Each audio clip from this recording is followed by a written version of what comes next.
asambleísta Andrés Páez.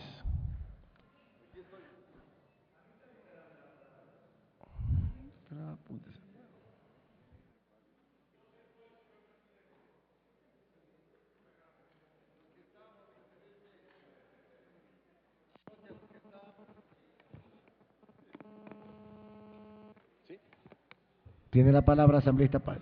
Gracias, señor presidente. Creo que el juicio político que se ha llevado adelante en la Asamblea Nacional merece una reflexión de nuestra parte sobre la naturaleza de este acto legislativo. Por segunda ocasión voy a decir en el Pleno de la Asamblea de que no se puede considerar al juicio político como una acción tendiente a establecer otros tipos de responsabilidad que existen en la legislación ecuatoriana. No se trata aquí de dictaminar la responsabilidad ni penal, ni civil, ni administrativa, ni disciplinaria de los miembros del Consejo de la Judicatura. Ellos tienen esas formas de responsabilidad, pero fuera del seno del Parlamento. Aquí de lo que se trata es de la responsabilidad política de los miembros del Consejo de la Judicatura. Y esa responsabilidad política tiene que ver con el capital simbólico del poder. No tiene que ver directamente con los actos u omisiones de orden administrativo, como aquí se ha planteado durante la interpelación. Aquí hay que ver el fondo del asunto, que es la responsabilidad política, que tiene una connotación totalmente diferente, y que es una responsabilidad que ahora, extrañamente, es ensalzada por la presidenta de la Comisión de Fiscalización, a quien le he escuchado ahora reflexiones que no le había escuchado en otros procesos de fiscalización.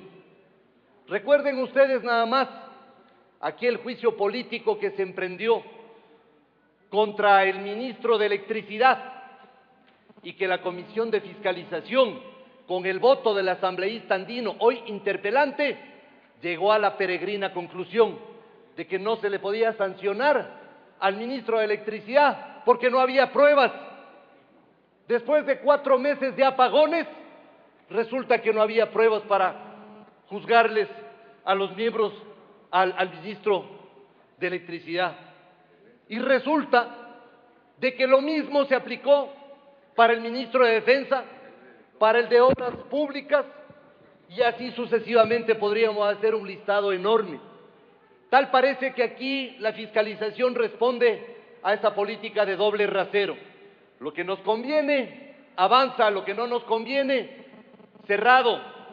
A los que pierden el favor y la simpatía del oficialismo les traen aquí y les enjuician políticamente. Léase superintendenta de bancos, léase Consejo de la Judicatura, pero a los que son realmente responsables de los atracos que aquí se han denunciado, a ellos sí, siga nomás, pasa por la comisión de archivo, muchas gracias, y aquí dejamos las cosas.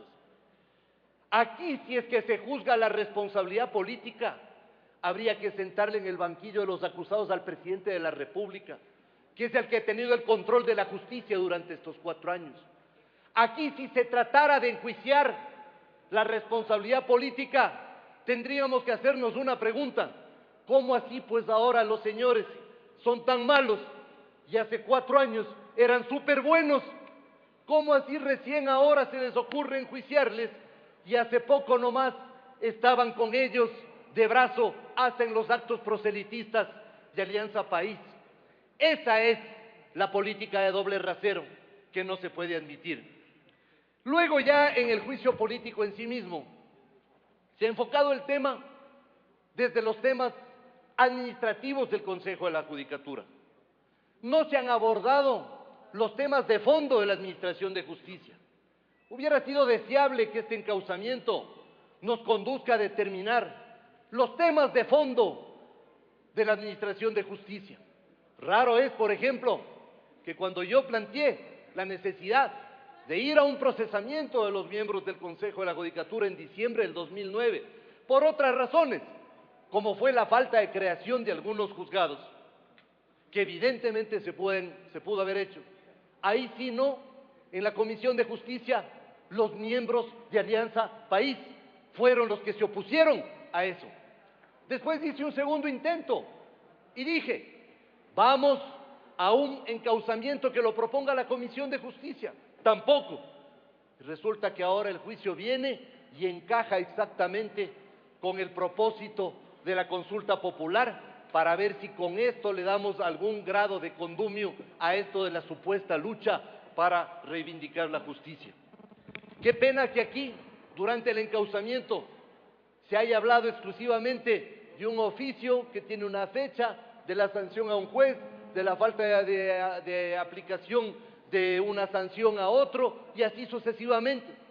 Pero ¿cuáles son pues los problemas de la justicia? Ni una palabra le hemos oído al interpelante de hablar de los otros actores de la función judicial. Una palabra no ha dicho respecto de la Corte Constitucional autodesignada y dedicada a liberar violadores aquí en el Ecuador. Una palabra ha dicho de esa Corte Constitucional que de la noche a la mañana ellos mismos se reunieron y se autodesignaron. Los que ahora hablan de administración de justicia, resulta que callaron esa noche de octubre cuando los de la Corte Constitucional se autodesignaron. Una palabra le hemos escuchado al interpelante respecto de la Fiscalía, esa Fiscalía que le hizo calle de honor a la señorita Moret cuando dijo que en Angostura ha estado de turismo ecológico y aquí le hicieron calle de honor. Una palabra respecto de las fechorías de Montecristi, de esa Fiscalía, una Fiscalía que ha callado en grandes casos de la Administración de Justicia. Quiero recordar cuándo se hizo el Código Orgánico de la Función Judicial, que es importante. Se hizo en el Congresillo, conformado por la Asamblea Nacional Constituyente. Fue ese Congresillo el que fue integrado para, entre otras razones, dictar el Código Orgánico de la Función Judicial. Resulta que el presidente prepara un paquete de reformas a esa normativa.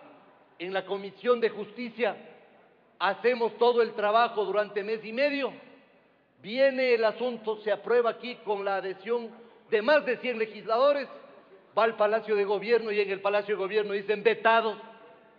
Que el presidente de la República explique cómo es que él veta lo que él mismo propone.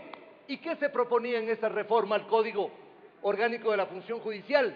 Sancionar a los jueces, a los fiscales, a los peritos que han demorado hasta las calendas griegas del procesamiento de los juicios penales. Silencio es el que ha guardado el interpelante respecto de esta agencia de liberación de delincuentes mal denominada Defensoría Pública. Silencio ha guardado, porque ahí en esa Defensoría Pública se han dedicado únicamente a defender infractores, cuando yo, que estoy de acuerdo que existe una Defensoría Pública, estimo que debería estar primero al servicio de las víctimas de los delincuentes, que finalmente son mucho más que los delincuentes infractores. Silencio respecto a la liberación de Tayo Tayo, que no ha sido pues obra de un juez, sino de esa Defensoría Pública, porque este delincuente de los más buscados tenía un abogado propio. Un día le pasa a defender un defensor público y a la semana sale de la cárcel. Defensoría Pública que ha pagado $500 por un escrito de 2 párrafos, y no uno, sino miles de escritos, 160 millones votados. Esa es la administración de justicia, que además acusa males endémicos, una administración de justicia que ha venido en franco deterioro durante los últimos años y que el único ejercicio de independencia y autonomía se cumplió en el año 2005, cuando con el monitoreo de la comunidad internacional se dijo Corte Suprema de Justicia nombrada por concurso de merecimiento y oposición, y se formó con errores quizá, pero la inmensa mayoría de la población dijo felicitaciones por este esfuerzo. La comunidad internacional posesionó esa Corte que no obedecía a ninguna disposición de orden político. Resulta que en Montecristi le metieron la mano a la justicia y tiraron abajo esa Corte Suprema para hacer una Corte ya no de 31, sino de 21. Y aquí el interpelante ha dicho que hay que crear más jueces y que el problema del Consejo... Un minuto. Gracias, señor presidente.